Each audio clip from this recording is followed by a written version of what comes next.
लो फिर से लीक हो गया नीट यूजी 2026। अच्छा सा कॉलेज मिल जाए इसलिए 50-50 लाख रुपए देकर तो केवल 72 घंटे में अपनी बात मनवाकर अपने बच्चों को न्याय दिला देंगे। क्या मानसिकता होगी यार उन पेरेंट्स की। अब तो यार बहुत दिन हो गए हैं ऐसा सुने हुए कि देश में कोई भी कॉम्पिटिटिव या एंट्रेंस एग्जाम बिना किसी धांधली के कंप्लीट हो गया हो। लो फिर से लीक हो गया नीट यूजी 2026। अब अपन कुछ आगे बात करें इससे पहले ये समझो कि ये नीट आखिर कितना बड़ा तोप एग्जाम है जिसका पेपर खरीदने के लिए ये अमीर पेरेंट्स 50-50 लाख रुपए खर्च कर दे रहे हैं। तो देखो ये नीट कोई ऐसा एग्जाम नहीं है कि इसे पास करते ही आपके बच्चे का लाखों करोड़ों का पैकेज लग जाएगा। ये एक सामान्य national eligibility cum entrance test है जिसे पास करने के बाद उन बच्चों को जिन्हें डॉक्टर्स की पढ़ाई करना है उन्हें कॉलेज डिस्ट्रीब्यूट होते हैं। जितने ज्यादा नंबर उतना ज्यादा फेमस कॉलेज मिल जाता है।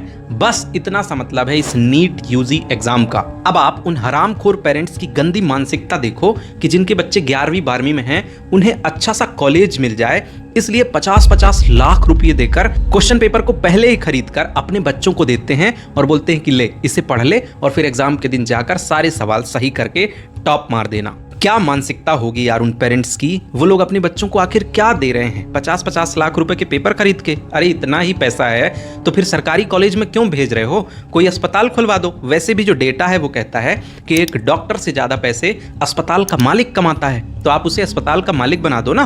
50 लाख में 1 करोड़ में कोई भी ठीक ठाक अस्पताल की शुरुआत हो जाएगी। उसे इतना सारा परपंच कराने की क्या जरूरत है कि 50 लाख रुपए में क्वेश्चन खरीदो, फिर उससे एग्जाम दिलवाओ, फिर 5 साल 7 साल उसे किसी भी मेडिकल कॉलेज में पढ़ने भेजो, फिर अगर वहां पास होगा तो कहीं प्रैक्टिशनर डॉक्टर बनेगा, फिर जाके डॉक्टर बनेगा और फिर आप पैसे लगा के उसके लिए हॉस्पिटल खुलवाओगे। इससे अच्छा आप पहले ही उसे हॉस्पिटल खुलवा दो। क्यों इन गरीब बच्चों का, मिडिल क्लास के बच्चों की सीट को हड़प रहे हो यार। और बेशर्म अमीर जादव, अब तुम लोगों को थोड़ा बहुत भी भरोसा नहीं है वो कर्मा थ्योरी पर कि आप जैसा काम करोगे वैसा फल आपको मिलेगा। आप अपने बच्चों को ऐसे हरामखोरी से डॉक्टर बना तो रहे हो लेकिन कल आप भी तो बीमार पड़ोगे, आपके ये चिलगोजे बच्चे भी तो बीमार पड़ेंगे। फिर ऐसे आरक्षण वाले या फर्जी स्कैंडल वाले डॉक्टर से इलाज कराओगे अपना। और एनटीए वालों, तुम्हारे बीवी बच्चे नहीं है क्या, तुम लोग कभी बीमार नहीं पड़ोगे। तुम्हारे बच्चे नाती पोते अगर हॉस्पिटल में एडमिट हो, सीरियस बीमार हो और यही पेपर लीक वाले डॉक्टर आकर उसका इलाज कर देंगे और जान ले लेंगे, तब क्या करोगे आप लोग। केवल एक काम दिया है सरकार ने आपको कि इस नीट का एग्जाम ठीक से कराना है, वो भी नहीं हो पा रहा आपसे। 2015 में गड़बड़ी हुई, फिर 2024 में गड़बड़ हुआ और आज 2026 में भी वही पेपर लीक की समस्या 23 लाख बच्चों को रुला रही है। एनटीए तुमसे अच्छे तो खान सर। एक तो ये एग्जाम कंडक्ट नहीं करा पा रहे हैं और उसके बाद इनके लीक होने की जिम्मेदारी बच्चे उन्हें दे रहे हैं। और अलग सर, वो बच्चे ने पिछले 2-3 साल ना कोई फंक्शन अटेंड किया है, ना कोई पार्टी गया है, ना कोई मौज मस्ती की है। प्राइवेट टीचर हैं जो पूरे कॉन्फिडेंस से कह पा रहे हैं कि उनका पेपर लीक करके दिखाओ जरा।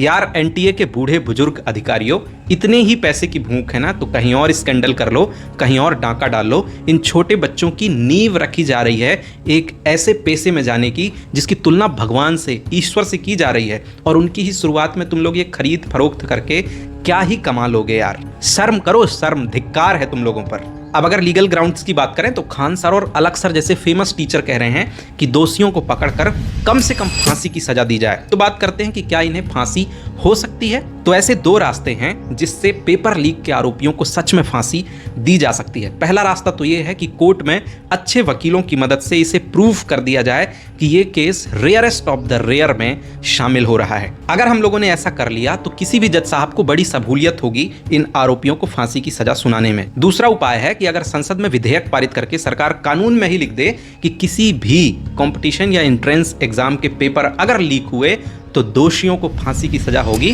तो फिर तो न्यायालय एकदम मुक्त हो जाएगा ऐसे दोषियों को, ऐसे जघन्य अपराधियों को फांसी की सजा सुनाने के लिए। पर मुझे नहीं लगता कि इन दोनों रास्तों में से कोई भी रास्ता काम करेगा, इन दोषियों को फांसी हो पाएगी। क्यों? क्योंकि किसी के पास, ये लोग 46 लाख लोग हैं पेरेंट्स जिनके बच्चों के साथ ये हादसा हुआ है, कोई नहीं बोल रहा, सब चुपचाप अपने घरों में पड़े हैं। तो ये लोग बड़ा वकील क्या करेंगे और केस में इसे रेयरेस्ट ऑफ द रेयर क्या ही बनाएंगे, इसलिए ये रास्ता हो नहीं पाएगा। और सरकार संसद में ऐसा कानून क्यों ही बनाएगी जिसमें उन्हीं के मंत्री, मिनिस्टर, सांसद, विधायक को फांसी हो जाए।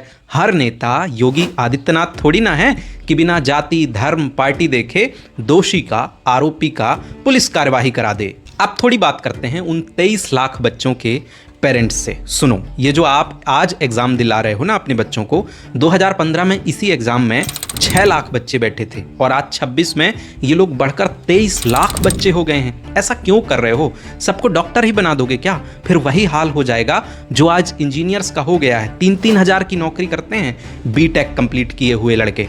तो ऐसे भेड़ चाल में मत चलो कि सब नीट की तैयारी कर रहे हैं तो हम भी नीट पढ़ा दें, हम भी डॉक्टर बना दें। बड़ा मुश्किल होगा। दूसरे भी ढेर सारे उपाय हैं। जितना पैसा, जितना संघर्ष, जितना समय आपका बच्चा इस नीट को क्वालिफाई करने में और डॉक्टर बनने में देगा ना, उतने ही पैसे, उतने ही समय और उतने ही संघर्ष में अगर आप कोई छोटा सा भी मैन्युफैक्चरिंग सेटअप या प्रोडक्शन सेटअप या अपना व्यापार, अपना बिजनेस, अपना शोरूम उसे खोल कर देंगे ना, तो उतने ही समय में जितना आप सोच रहे हैं ना, उससे कहीं ज़्यादा पैसे कमा लेगा, अपना दिमाग डेवलप कर लेगा और बिना किसी स्कैंडल के, बिना किसी धोखाधड़ी के, बिना किसी गरीब की सीट हड़पे देश की सेवा करेगा, अपना परिवार चला पाएगा बेहतरीन तरीके से। पर इस बार अगर आपने झोंक ही दिया है अपने बच्चे को तो अब चुप मत बैठना। आप लोग 46 लाख लोग हैं, 23 लाख आपके बच्चे और लगभग इतने ही टीचर हैं पूरे भारत में।